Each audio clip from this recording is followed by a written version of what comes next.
Hey everybody, welcome to another episode of Purple Insider. Matthew Coller here, and it's been several hours since the Vikings made another signing. What? Come on, Kwesi, do something. I mean, he only signed Jonathan Allen, Ryan Kelly, Byron Murphy Jr., Javon Hargrave is on the way. Who am I missing? Isaiah Rodgers. Okay, there's been a lot going on for the Minnesota Vikings, and maybe Cooper Kupp. Yes, Ted, maybe Cooper Kupp will be on the way. So we've got a lot to talk about. There are free agents who are remaining that we need to discuss, and also the draft is now majorly impacted by the way the Minnesota Vikings have handled free agency. And to discuss that with us here tonight, along with your questions, comments, thoughts and feelings about the huge Minnesota Vikings offseason. Chris Trapasso joining us live from CBS Sports Draft Analyst. Chris, I am glad to have you live on the show today. And what a 24 hours for the Minnesota Vikings, eh? Oh my God. I can't believe that the Vikings addressed all their needs. Like, we were talking about Derek Harmon. Oh, they got to go defensive tackle. Ooh, the guard position, interior of the offensive line. They need to get bigger. They need to get stronger.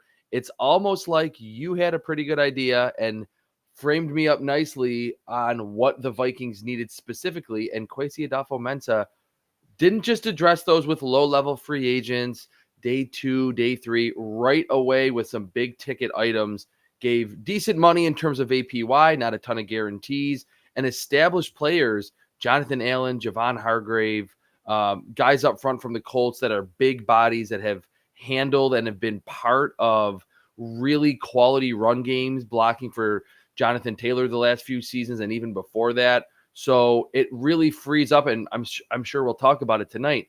It frees up the Vikings to really go in like 50 different directions and to not be telegraphed with that 24th pick in the first round.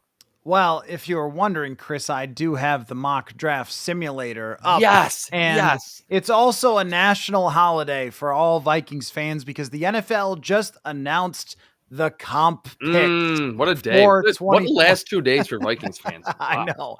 And the Vikings are getting just one, and it's the one that we expected. So for weeks, we've been saying, hey, they're probably going to have the 97th overall pick. And that was just based on some good reporting from people on how the formula usually works and all that. And indeed, the Vikings were awarded just one comp pick. Sorry, guys, that's it. But they did get, I don't know, Andrew Van Ginkel, Jonathan Grenard, Blake Cashman, and Stephon Gilmore last year. So those guys made up for it. But it is indeed the Kirk Cousins pick. So whoever is taken 97th overall will be the pick that the Vikings got for allowing Kirk Cousins to walk out the door. So that allows us to do a draft simulation. But just if we go through all the things that they've done. And don't forget bringing back Byron Murphy, bringing back Aaron Jones. Huge. And a little update from earlier. Some of the actual contract numbers came out for these players, and it's just so delicious how many times this happens, Chris, where the agents, they copy, they paste directly from or the insiders directly from the agents. They send out the highest possible number. Hey, if Jonathan Allen gets 52 sacks, then he'll make this amount of money, and it's a 3-year contract. And then you actually get your hands on it on overthecap.com when they put it in the NFL system, and you go, oh, the Jonathan Allen contract is for 2 years, not 3 years, even though it says that.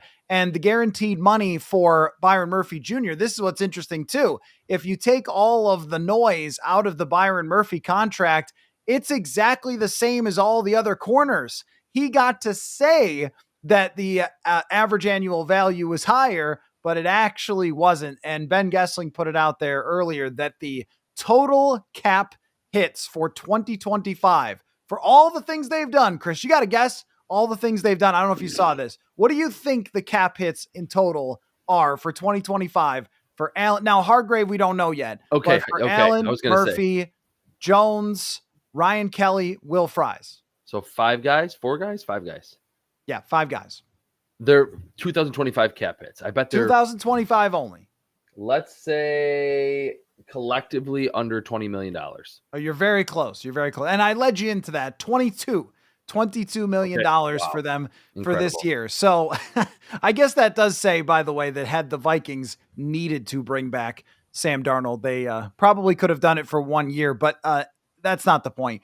The point is that they have a lot of cap space still left to use if they needed to make a trade, if they needed to make another big signing or multiple other signings. They will have to sign their draft class. We'll see how big that ends up being.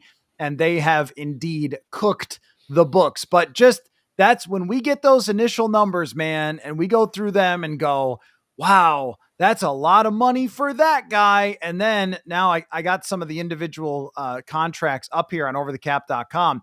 Byron Murphy, $6.94 million on his cap hit this year, goes up to 20 next year and can be restructured, though, to make another $11 million in cap space. It is a wonderful world for the Minnesota Vikings when they have a good cap person and good ownership that is able to spend. So looking at all of those moves, though, Chris, the main question is, what should they do in the draft now if this is kind of it? Like if there isn't some other, apparently Jonathan, the producer, texted me that his tweet didn't include Jonathan Fries or Ryan Kelly yet.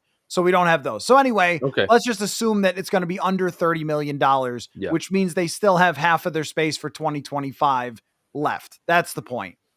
But let's just say there's not another huge move on the way for the Vikings. And this is their big stuff. And then it's just going to be patchwork for, hey, a little depth there, a little depth here. Maybe Harrison Smith comes back at safety.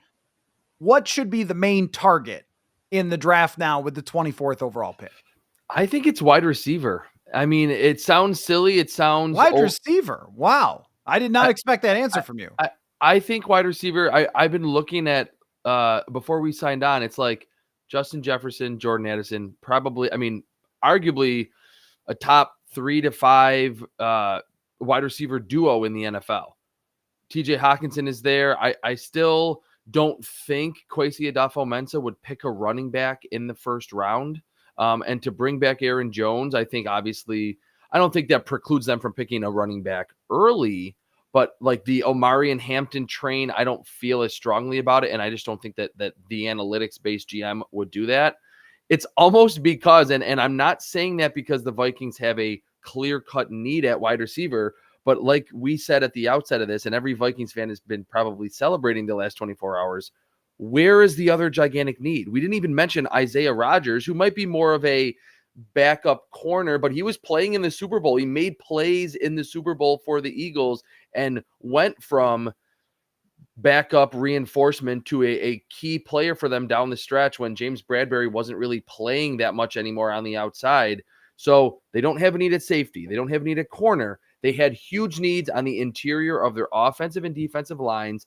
They address those emphatically, and then they bring back Aaron Jones, who had one of, a resurgent season in his late 20s in this offense. So I don't think, like I said at the outset, I don't think we are now in a position where we can really pinpoint exactly what the Vikings could do. They could go in 20 different directions. And I think if a Luther Burden is there, who's really good after the catch, if they love Matthew Golden's speed opposite Jordan Addison and Justin Jefferson, I wouldn't hate that when you're bringing along J.J. McCarthy, who's really getting his rookie season in his second year in the NFL. So I have seen a few Vikings fans throw out this as well. And one of the things about the Vikings and their history is that 3 wide receivers is a really special thing here because of the 3 deep with Randy Moss, Chris Carter, and Jake Reed, creating at the time in 1998 the best offense that ever existed in football history. So no one is going to say, oh, what? This draft analyst is out of his mind, because the other thing is too, with Jordan Addison, he is possibly going to face a suspension next year. And he also has, after 2 years onto his contract, he'll be going into his 3rd year. And down the road, he could be a guy that they don't want to extend long term. But I do think that there's other positions where I can make a little bit stronger of an argument with this draft. Yeah. Number one is still defensive tackle. Okay. And even though Jonathan Allen is on a 2-year deal and they're going to bring in Javon Hargrave, those guys are 30 and 32. If you had Derek Harmon and then your defensive line, think about this. Your defensive line is Grenard, and then you've got Hargrave, Allen, Harmon, Dallas Turner, Andrew Van Ginkel. Like, that's your defensive line. That sounds very Eaglesy of rotating in 15 different guys who are all awesome. So I'm not against doing that, even though they already signed these two guys and Jonathan Allen is on a multi-year type of deal. And what I wonder too is we talked about it last week. It's been I think it's going to be a focal point to pay attention to this season. Is we saw last year that they made these splashy signings with Van Ginkel and Grenard and then traded up for Dallas Turner, almost aware like this is not going to be our number one rusher immediately. We know that. We're okay with that. We're playing the long game. If we're going to trade up and spend extra picks on a first rounder, let's like get the most out of him over the next 10 years and not be upset if he's not the guy in year one. So, Derek Harmon is not 21 years old, and a lot of these really high caliber defensive tackles are a little bit older and they're more NFL ready, but maybe that is starting to be, and you mentioned it, that it's very Eagles-y if they had, a first round defensive tackle and added him to this group that they really bolstered in a big way in free agency. That's what the Eagles have done too. Like, they picked Cam Jurgens in the second round, and I think Jason Kelce was still the center for like 2 more years. Cam Jurgens slides right in year 3, and there's not even much of a drop off at all. They've done that along their defensive line. They've done it in their secondary for a long time under Howie Roseman. So maybe that is kind of sort of the plan going forward. So I think wide receiver, defensive tackle would still make a lot of sense, and maybe even safety. If like Malachi Starks falls, if Nick Emanwari falls, given the age of Harrison Smith and his uncertainty, it wouldn't be shocking if they go that route too. They'll playing the long game at another position that's not a glaring need now, but could be in 2026. Right. And we still don't know yet whether Harrison Smith is coming back or not. And the Vikings haven't made any safety moves to indicate that he's not, but also he hasn't said that he is. So we'll have to find out in the coming days.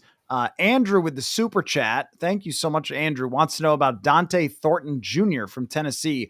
I don't know much about that player. Is that a receiver? He's a receiver. He's literally, I feel terrible, Andrew. We will get to him next week. He's like the next on my list. He ran in the mid 4.3s at the combine.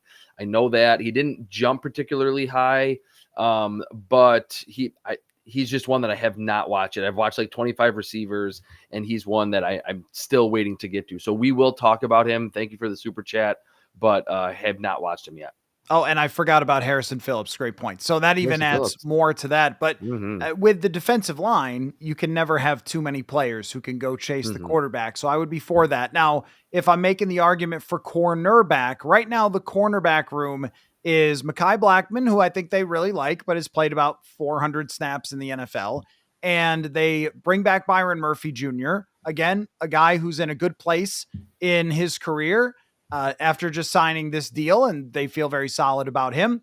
And you have Isaiah Rodgers, and then somebody that maybe is a little off your radar in Dwight McGlothern, who is an undrafted free agent. But I love Dwight. Dwight McGlothern. Not off your radar. I loved him. I think I had like a 3rd round grade on him, and didn't he go undrafted but played well in the preseason? He was so like, I'm literally having flashbacks right now of him at Arkansas.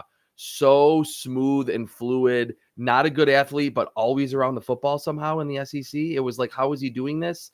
And I remember, I think in our post-draft show last year, or was it 2 years ago now, talking about him, that he was like a draft crush of mine, that I was bummed that wasn't picked as high as I ultimately had him graded. So that's why I just had to interrupt there, because I definitely remembered him. And this is why you're the official draft analyst of Purple Insider, because I just threw a Vikings undrafted free agent at you, and you cover all 32 teams in the draft, and you are on top of it. And your description is exactly right. He is a big guy who clearly makes plays on the football, and they like him a lot. He had a ton of interceptions and pass deflections in camp. He was great in the joint practices, but this is a guy who, is an undrafted free agent and is developing. So I could still see them looking at the cornerback position as needing to develop just more bodies back there, feeling like they've got the front seven pretty well locked up with some veterans for the next couple of years. And then the secondary is the point of weakness. The safety position is a hard one for me, Chris, because I just don't love spending the high picks on it. And I know that Starks has got a lot of hype and is a good player. And Vikings fans would probably freak out if the Vikings signed or drafted another Georgia safety, but I would suggest don't. Like, he's a talented player, but that position, the Vikings through the years have found and developed those guys. And the latest is Theo Jackson, who they're allowing to replace Cam Bynum, who went and signed a huge contract with Indianapolis. And I know Harrison Smith has been the difference maker, but that position, look at the prices. The prices actually at safety have not been crazy for Justin Reed. I didn't even think Javon Holland, considering his talent, got some wild number. So I'm not really into the safety idea. Corner, I very much am. And then the running back is where the interesting discussion is. Guard is also another one they could still do, because we've talked about this in this draft in particular. When you just search guards in the draft, you probably miss half the players who could play guard, who could be drafted at number 24 overall, because there are some tackles who a lot of people think could end up being guards. So I like the idea. I think they'll sign another veteran. I like the idea of having an older Ryan Kelly, Will Fries in his prime, Darisaw and O'Neal in their primes, and then bringing in a kid who's got some freaky talent. I like a Gray Zabel for this. We're going to do a draft simulation to see how it would play out now that, PFF's updating their stuff, or a Donovan Jackson, Randall mentions. I like the idea of putting a young guy with a ton of talent surrounded by these veterans who have been around and who are high-level players.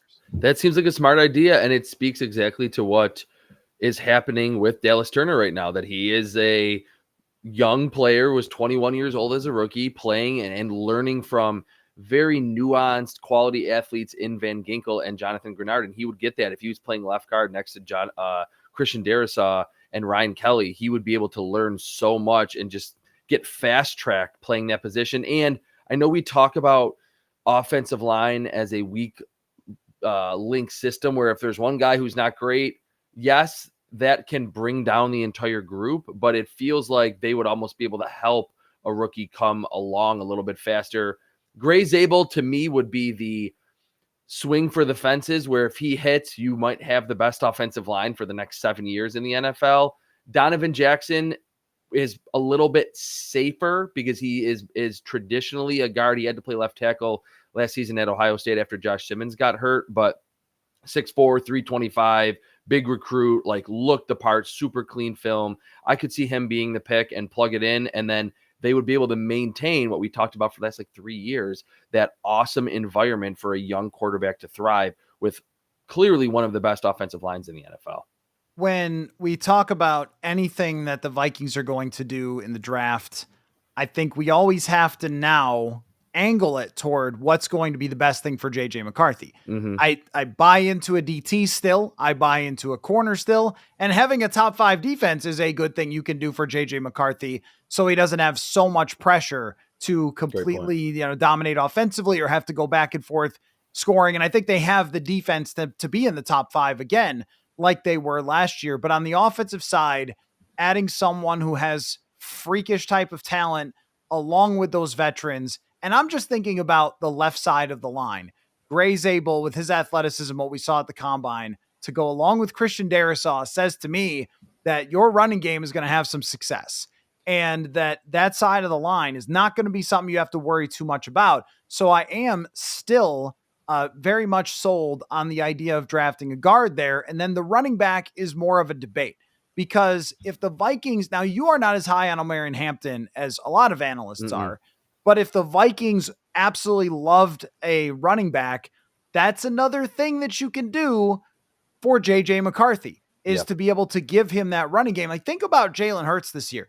Jalen Hurts, I thought, had a really good season. Then you look at his numbers and go, well, he didn't have to throw the ball a lot. And then he got to the Super Bowl and had to throw the ball a lot and was tremendous. But they were able to lean on their run game. They were able to get leads and dominate, and then play defense where the Eagles had a really good defense. And since they set the standard, we're going to base everything off of them. but I think we've seen enough success from top drafted running backs. Even McCaffrey was a borderline MVP, Saquon, Jahmyr Gibbs. Like now we're seeing a lot more of these hit when teams do it, which is more convincing to me. And the prices for great running backs are going up too. It's more convincing to me than it ever would have been in the past. And I know that you are generally totally out on drafting running backs in the first round. I would have been completely with you in years past, but now you have a team where everybody's putting their attention on Jefferson. Everybody's putting their attention on the deep passing game. The Vikings had a better deep passing game than almost anybody in the league last year. I assume that Kevin O'Connell is not changing his stripes there.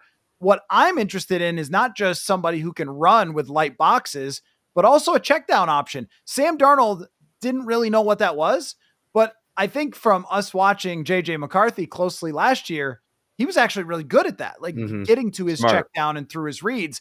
I think that it's not an argument that sells me completely in a draft like this with a lot of good running backs, but I'm closer to that than I've ever been before. Well, here's what I wonder, and I'm not backtracking what I said earlier, and I still maintain my stance, especially in this running back class.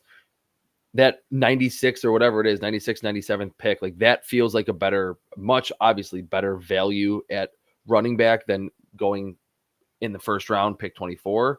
I just wonder if, although I said earlier that I think Kwesi Adofo-Mensah, being an analytics-based GM, would never pick a running back in the first round, maybe everything that you just explained and the running back renaissance that we saw with Saquon at the top with the Eagles and Derrick Henry and Josh Jacobs, if maybe like the analytics GM understands, all right, this is not the greatest value in the world, but it actually has more value because of the impact it has on our, let's call him a rookie quarterback, our first year starter that was a first round pick that we are fully invested in now.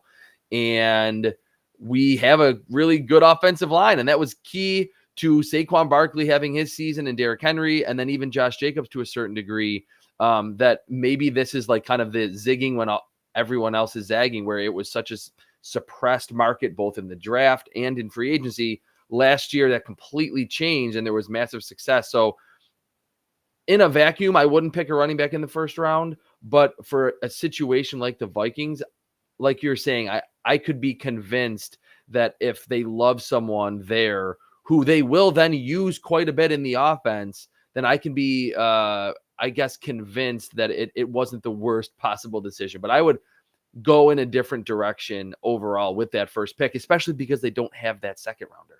Well, and now they have number 97 in the third round because of the comp pick. Everybody celebrate, but that to me is where, and I generally overall agree with you, unless they really were super sold on it.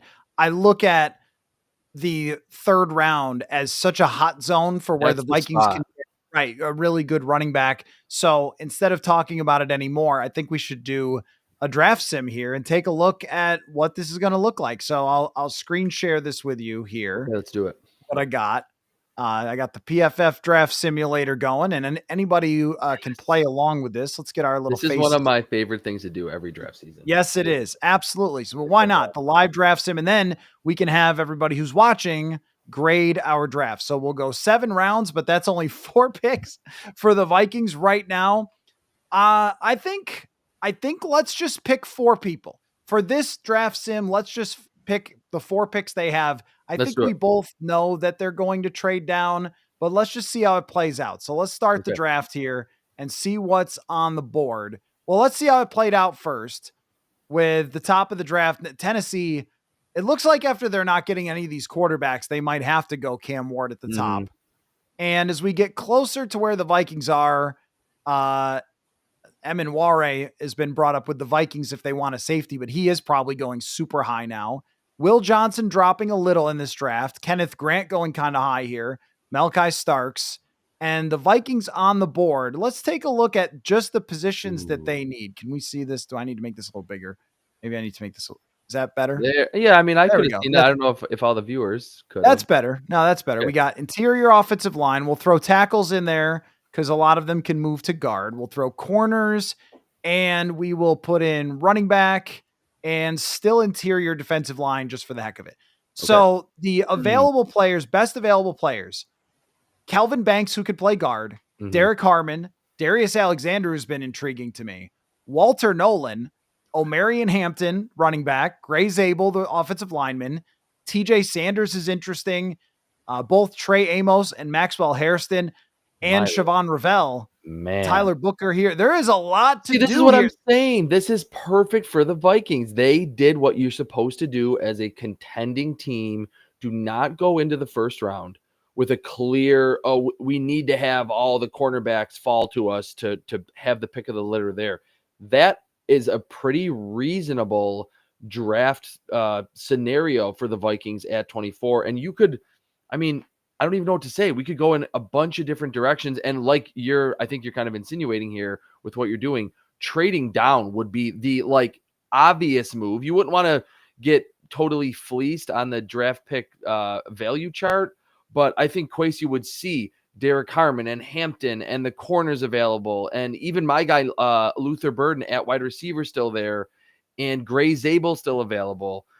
Kelvin Banks would probably be the highest rated consensus player of those, but trading back would be so advantageous for the Vikings to do, and it feels more and more likely after they filled so many needs in free agency. As you were talking, I traded back. That's perfect. That's what you should have done. I traded with Washington Okay. down to number 29. I picked up number 79 and had to give them 140. So let's get back to the draft. Here's who we passed up on trading down from 24 to 29. Tyler Booker, Colson Loveland, who's a tight end, Maxwell Hairston, who I like, and then the two defensive tackles went right off front. the board. That's a little bit tough for us. So now let me sort again by how this looks now with the Viking needs.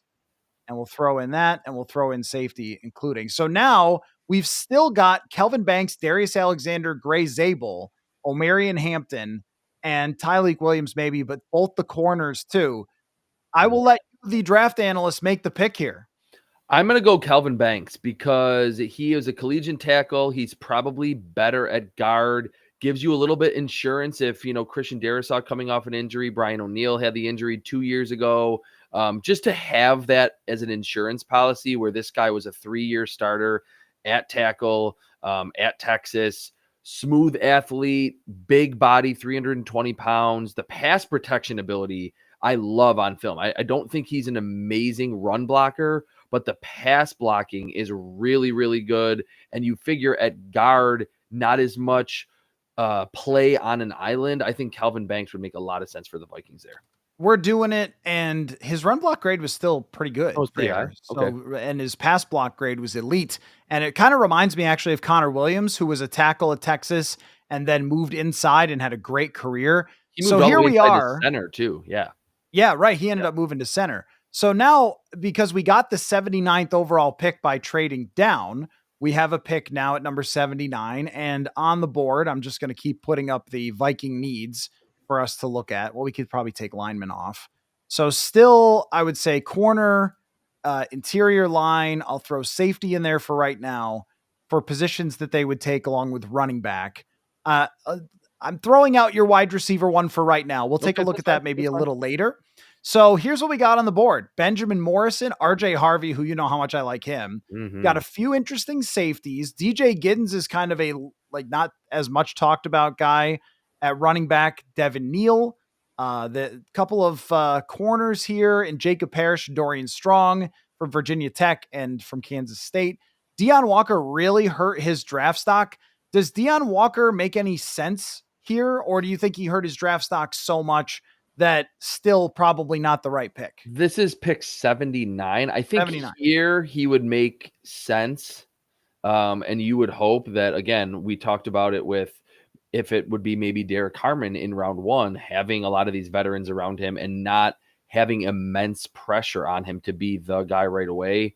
But even still, after a slight trade back, only 5 picks to get to 79, I absolutely love Benjamin Morrison. I do not know about his injury history. He had a hip injury in high school, and then I believe again at Notre Dame. He only played a few games this season. On film, I really, really liked his ability in zone and man, mirroring through the roof. I think he can be awesome with Brian Flores, but I don't know if that would be the pick because of the injury concerns. Man, this is tough. Kevin Winston is if he would have been able to test, he's another injury guy. Best tackler I've watched since Brian Branch at the safety position. Like, he is an amazing tackler. In 2023, he like barely had any missed tackles. It shows there on PFF, 0 missed tackles in 2023. Like, unbelievable athlete, 6'2", over 200 pounds. He would be a really fun, like, heir apparent to Harrison Smith. Man, there's so many possibilities. What position do you think at 79 makes more sense? Running back, maybe? I mean, RJ Harvey, I think, is between Devin Singletary and Bucky Irving. Maybe not a full-time, like, 250 carry guy, but you need more explosive plays. RJ Harvey is the guy to do it. I do really, really like RJ Harvey. And I've talked about him probably 10 times already on this podcast because he was so good at the combine. He averaged like 6.5 yards a carry in college. He's an explosive play monster, but let's just you and I can't tell about the medicals. Like, we didn't get a peek behind the curtain there. And also the other thing is, I think what's very clear, even through free agency and the Vikings drafting, is that they are willing to take risks when it comes to drafting guys with medical issues. Now, it's burned them a couple times, signing Marcus Davenport or drafting Andrew Booth Jr., but at the same time, Aaron Jones last year had some injury issues, and it worked out for them. I cannot pass on Benjamin Morrison. I think he's too high end of a prospect for them at a position that they need. So, and I also think when I look at this list and I go, oh, I would take Harvey. Oh, I would also take Giddens. I would also take Neal. I would also take, so at the running back position, I think we're going to be okay there at 97. So let's go Benjamin Morrison. Yeah. And we got a comment from Timbro Slicing, cornerback greater than running back. And that's true. Like, positional value wise, you re-sign Aaron Jones. You mentioned they like their cornerback room, but they probably don't feel like, oh, this is the strength of our roster at this point. So it would make sense, just even if they had RJ Harvey and Benjamin Morrison graded closely and, you know, factoring in medicals and all that, you probably should lean cornerback in that situation. I totally agree. And for me, it's about the depth of this draft when it comes to running back is so good. And we saw that at the combine. There's just so many good players there. So we've got an offensive lineman. We've got a corner. We could still look interior D-line. We could still look safety. And I think also we could start to expand this to wide receiver now that we're getting to the third round to just see what's out there at wide receiver. The top one for PFF is Tez Johnson. I am out on that idea. He is past the threshold of being too small for me. Top running back here is Devin Neal from Kansas, who's interesting. Isaiah Bond, the guy who said he was going to run faster than Xavier Worthy, but still, he got made fun of a lot, but he still ran really fast. He ran 4.39, yeah. Oh, by the way, I always mention that I'm going to say my NFL comparisons. For Calvin Banks, it is Jedrick Neal, who was a first-round offensive tackle by the Cleveland Browns, similar body type. Neal was good pre-injury in the first couple seasons of his career in Cleveland. And this is going to seem obscure, but for Benjamin Morrison, I loved, this is a very obscure name, Jacorian Bennett, who's actually been a pretty good return on investment, 4th-round pick from the Raiders out of Maryland, played on the same secondary as Deonte Banks, who was a first-rounder by the Giants, just athletic, man coverage type. For Devin Neal, who I'm leaning toward, I think he's like Chris Carson. He is big. He is effortlessly powerful. The cutting skill is pretty good. His elusiveness was higher in terms of percentage, in terms of missed tackles forced, than you normally see at like 6 foot and 225 pounds across multiple seasons. This was not just a 24-year-old who, you know, was older and wiser and more experienced in the competition. Devin Neal feels like he could be that bruiser to Aaron Jones. Ran a lot of zone, you know, wide zone blocking scheme type plays at Kansas. He would be really intriguing here. And I think proper value at what, the 97th pick.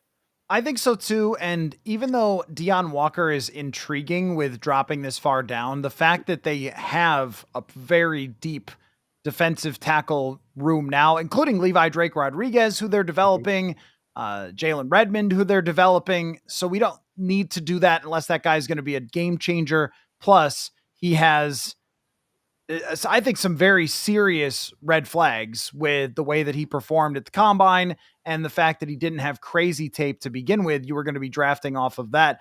off of that athleticism that wasn't there.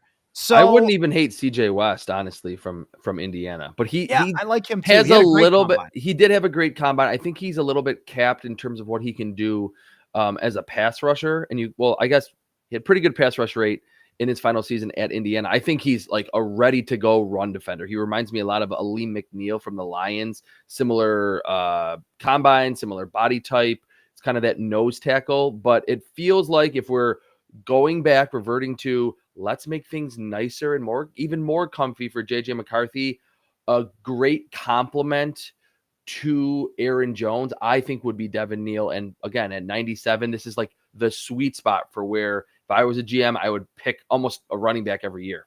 I completely agree. And I was considering pushing this trade button just to see. But when I look at the other running backs here, I think that this is where there is a significant drop off Yes. after Devin Neal. So Mhm. we are going to draft Devin Neal.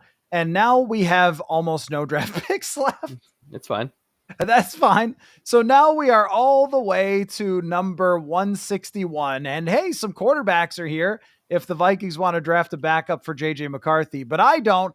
This is where I would like to take a wide receiver or maybe a development safety, but you made a noise when I called up wide receiver. What was the Oh noise my about? God. Jalen Lane, go look at his profile, which I guess the contested catches aren't great, but the combine, he ran, I think 4.32, 4.34. I don't know if PFF has them in there yet. So good out of the slot. He kind of reminds me of a more charged up Josh Downs.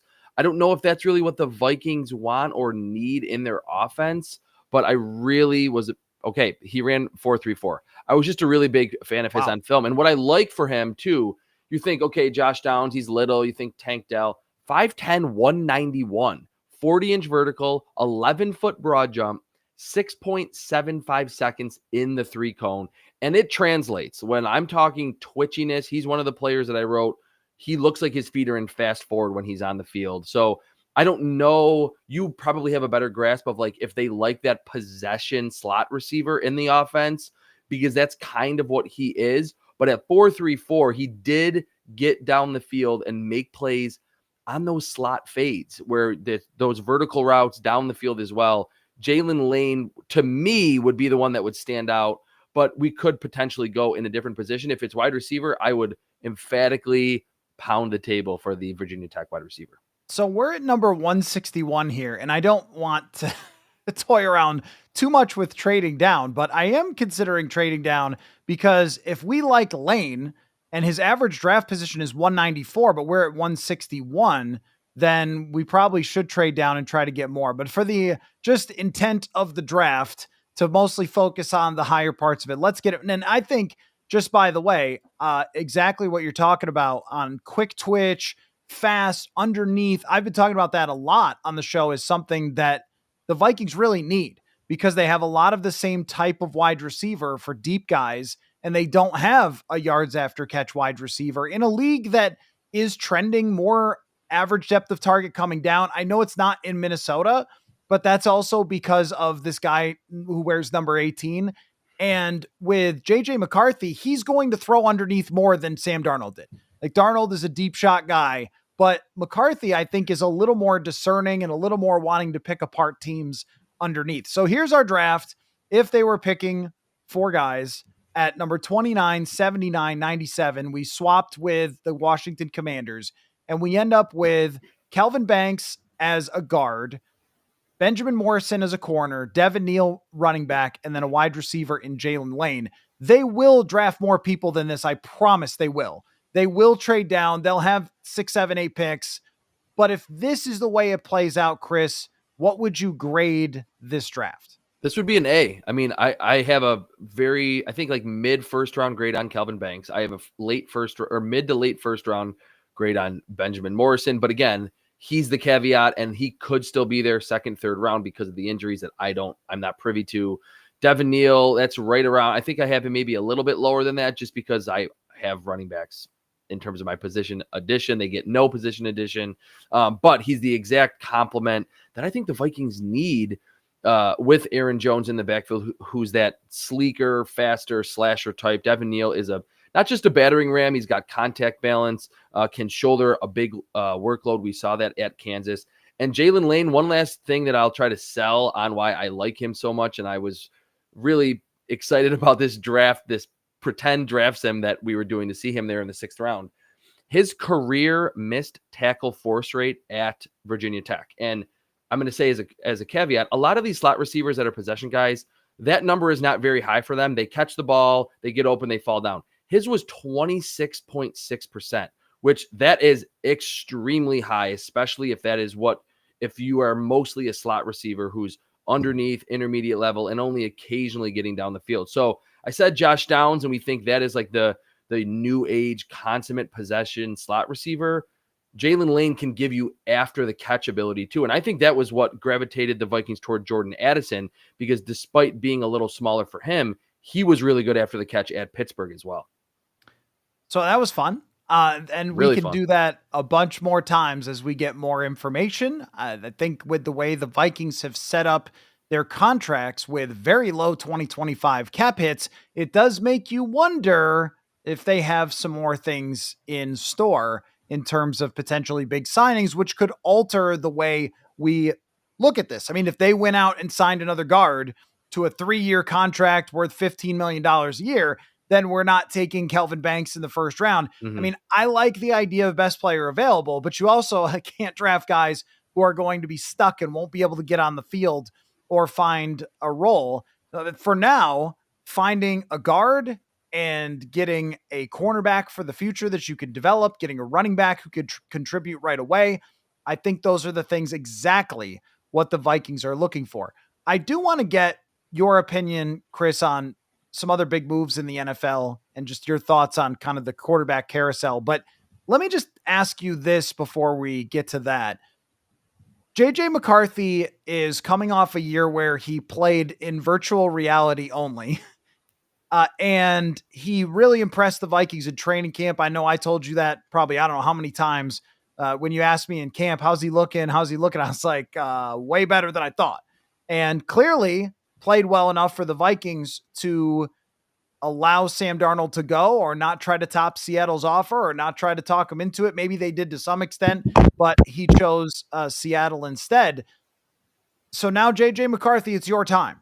And I'm dismissing for now Aaron Rodgers' suggestions because Adam Schefter has said Pittsburgh and he said the New York Giants. So there's some other people that may have been getting information sent to them from Aaron Rodgers that I don't really trust, but we've got nothing indicating the Vikings would actually do that. So it's the JJ McCarthy show.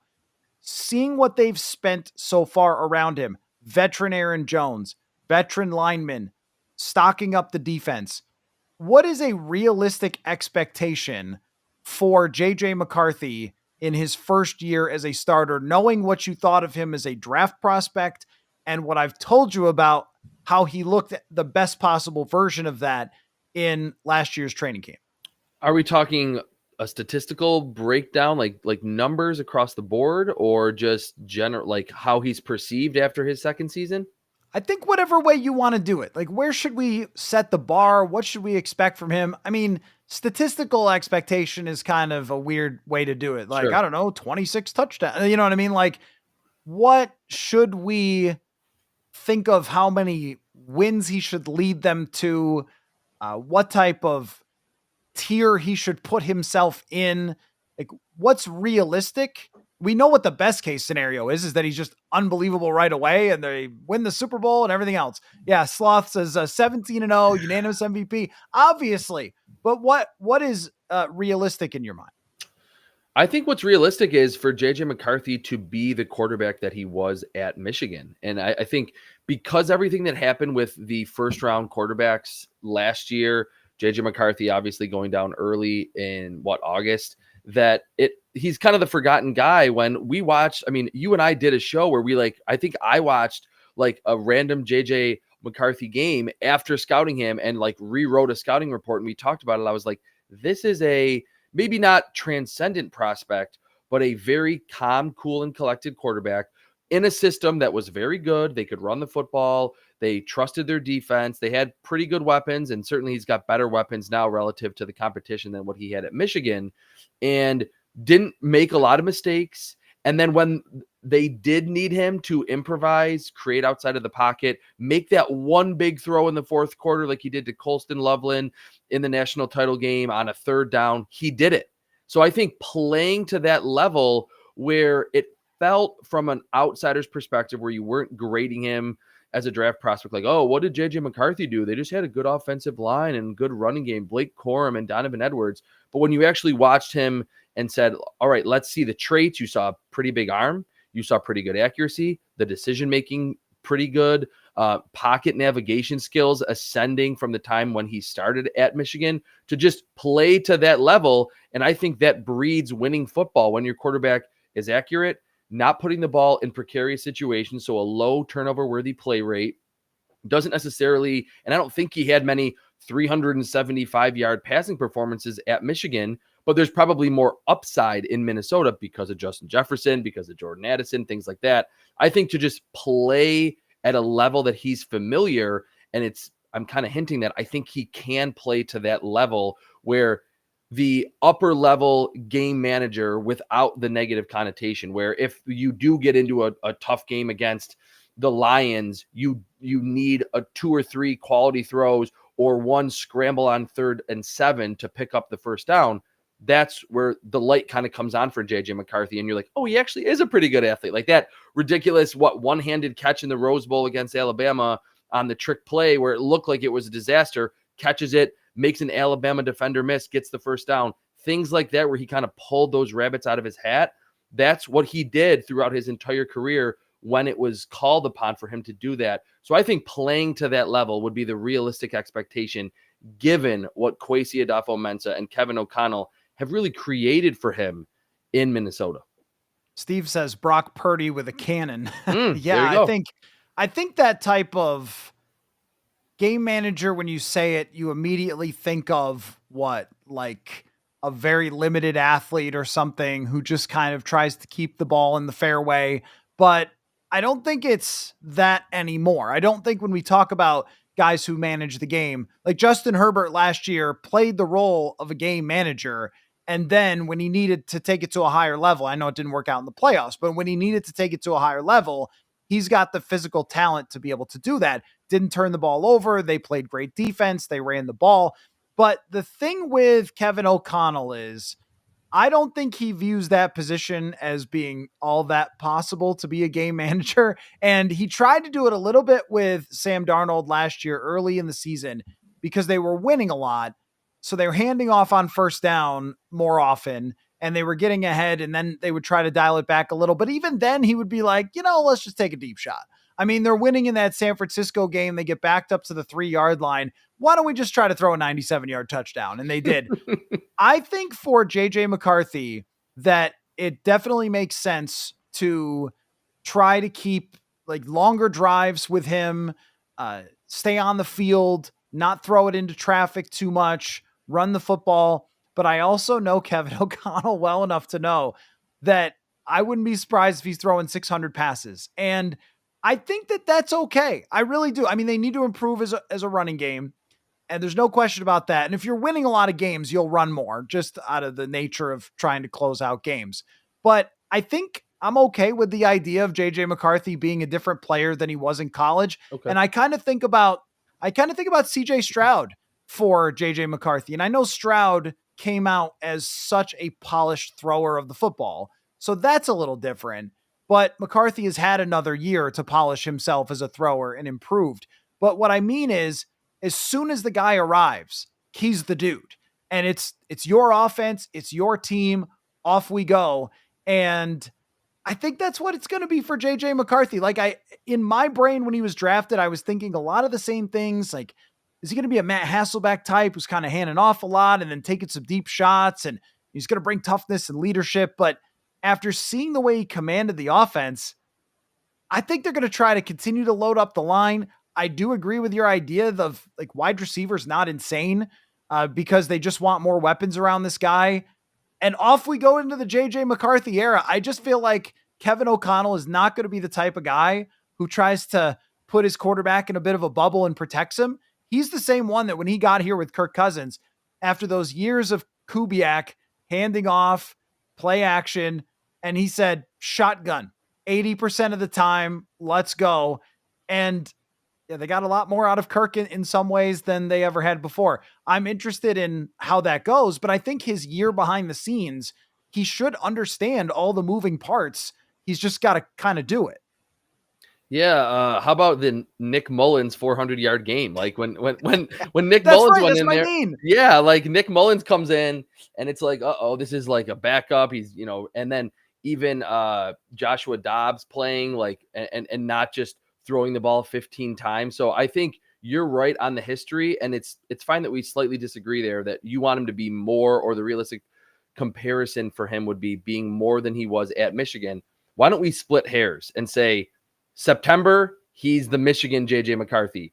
By mid-October, get into those, critical AFC or NFC North games, October, November, then you start to take the training wheels off a little bit. And I think that's the best way to do it at the quarterback position, to not necessarily ask him to be, like Cam Newton was right away, had a 400-yard game, in his first or second game in the NFL, to do it by game 8, game 9, game 10, where he is a little bit more comfortable and he feels more confident pulling the trigger down the field to Jordan Addison and Justin Jefferson. So I think, being in that where he was at Michigan all the way up to CJ Stroud as a rookie, I don't think that's completely out of the realm of possibility. And one thing I'll say about CJ Stroud's rookie season, that was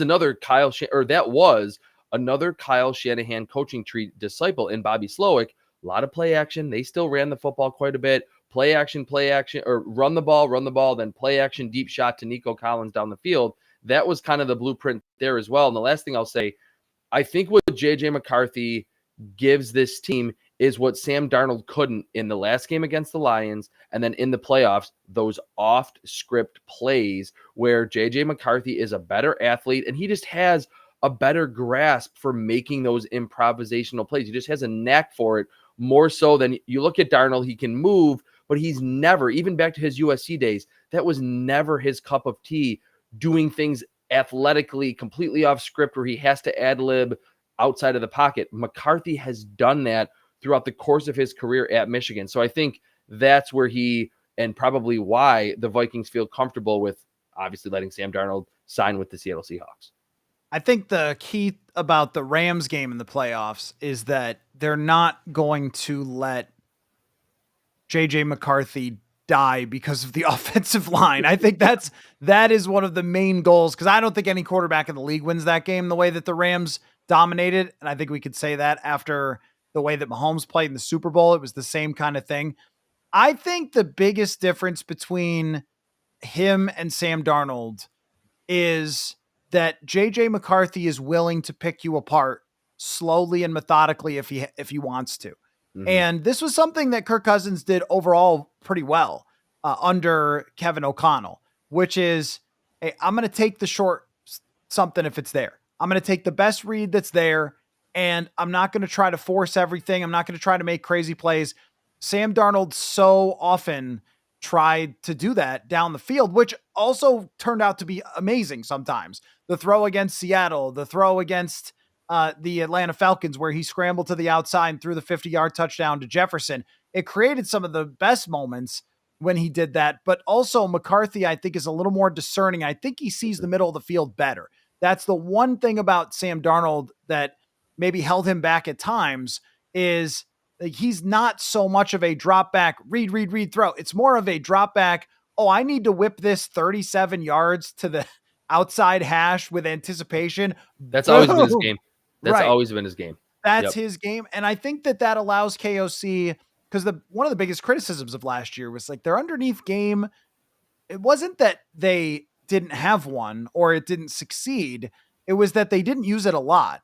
Mm-hmm. But that's maybe the quarterback's decision-making as well. So I do think that KOC has essentially his fundamental things that he's going to do. But I agree with what you're saying, that last year when they were bringing along Sam Darnold, those first couple games, it was a lot of run first and play action. It was almost Kubiakian or Shanahan-like right off the bat. It wasn't just, hey, run everything. That became later on in the season, especially when they lost Darisaw and they couldn't run as well. But I mean, I just think we know KOC that this is And you mentioned Josh Dobbs. I mean, Josh Dobbs had like 3 interceptions and he's still having Dobbs drop back and throw against Chicago. Like that's always who he's going to be. And McCarthy is going to sink or swim with this thing. Let me ask you this. How big, because I know Sean McVay was like doing it like 80 or 90% of the time. How big has KOC been on 11 personnel and rolling out 3 wide receivers? I would say not like McVay was at one time that got talked about all the time. They do it more often than they don't, but they also have 2 really good tight ends in Josh Oliver and TJ Hawkinson. So they do a lot of that and run the football out of 2 tight ends a lot. So they do some heavier personnel. He is kind of a little bit of a mix between like Bruce Arians throw down the field all the time and then Shanahan-y type stuff with bringing in bigger bodies. They use the fullback. I mean, I'm very interested because I think what he's going to do is assess during the offseason program what McCarthy is most comfortable with. And this is something that he's talked about a ton, is the comfort level of JJ McCarthy. So last question for you, man, live an hour just flies by when we're talking ball, so eh? Fast. Yeah. So fast. Around the NFL, anything you want, what's been on your mind? What are you writing about? What are you talking about most with your colleagues at CBS? You guys got Mike Renner now. It's a stacked roster you got for the draft analyst. Like based on these last couple days, what has been at the forefront of your mind? That Dan Moore got a gigantic deal that was bigger than Spencer Brown's deal with the Bills, and Dan Moore was maybe I mean you know more about the PFF grades than I do. He may have been PFF's lowest graded like full-time starting tackle and just got paid because he was available. Like that was one where it's like the Titans they're trying, but they still seem like one of the most barren rosters in the NFL. And they'll pick probably Cam Ward, who might be able to make it, but is not a number 1 overall caliber talent. That's what I've been kind of focused on. Like, what would the Titans do? And then that was like their big first signing. And the other thing, the Patriots, not quite as splashy as the Minnesota Vikings, but they have their quarterback in Drake May, and they've been very aggressive signing Milton Williams, Morgan Moses, the right tackle. So not surprising that the Patriots, I think, went into the free agency period with the most cap space in the NFL, like $121, $122 million.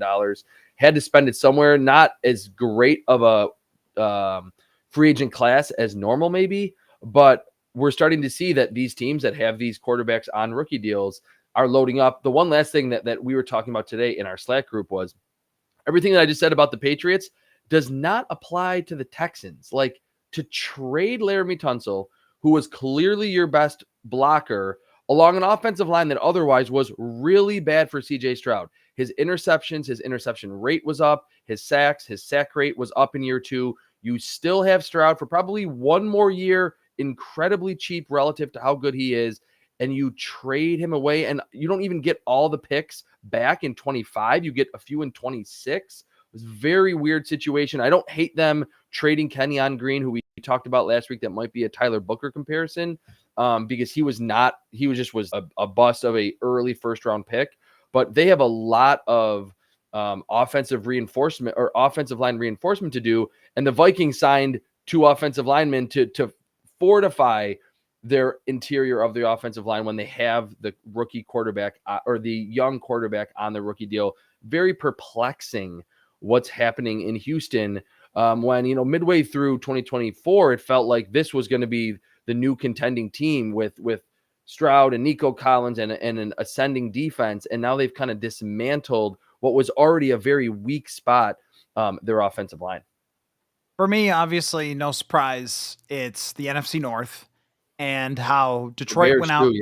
Detroit goes out and gets one of the best corners to take over for Carlton Davis. Now their corners with Amik Robertson and DJ Reed, 2 guys who have given Justin Jefferson problems. You think Jefferson's in their head after all those years of destroying the Detroit Lions? But if I were them, I would make moves to try to stop Jefferson as well.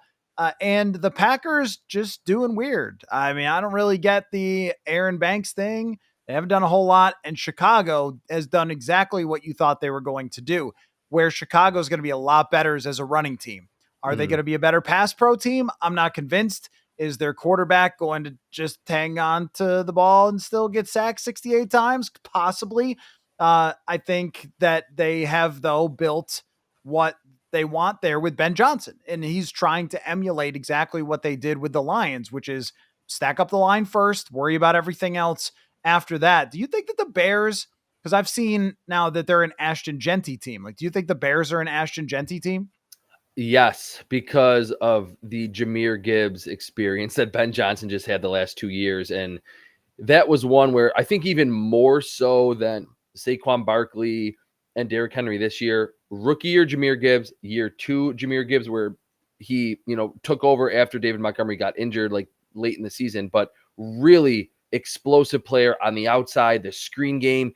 He, to me, was like, hey, that was maybe worth a first round pick because you're getting him at a relatively cheap amount of money at 22, 23 years old. Home run hitter. That's kind of what Ashton Genty is. I think Gibbs is more explosive. He might be the most just purely explosive running back in football today.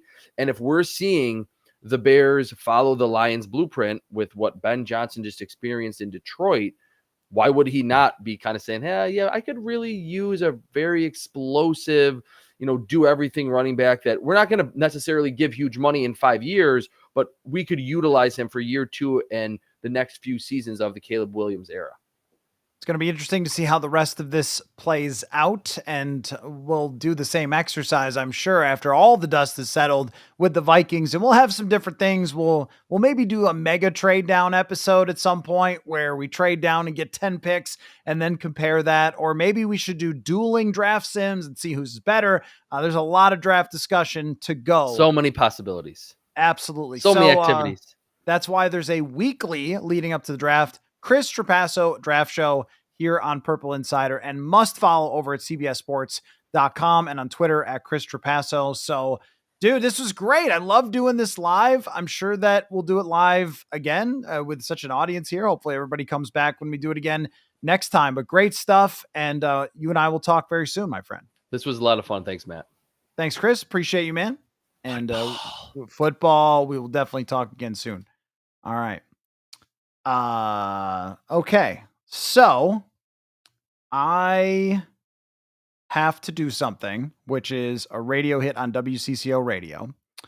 So we're going to call that an episode for now with Chris Trapasso. And the plan is, though, to pop back in.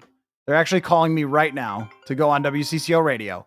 The plan is, though, to do another podcast tonight with Dane Mizutani, and I'll have that posted later on this evening as well. So thanks everybody for joining, listening to this episode with Chris Trapasso, and we will talk to y'all soon. Got to run. Got to answer this. Football. Hello. Hang on one second. Bye, everybody.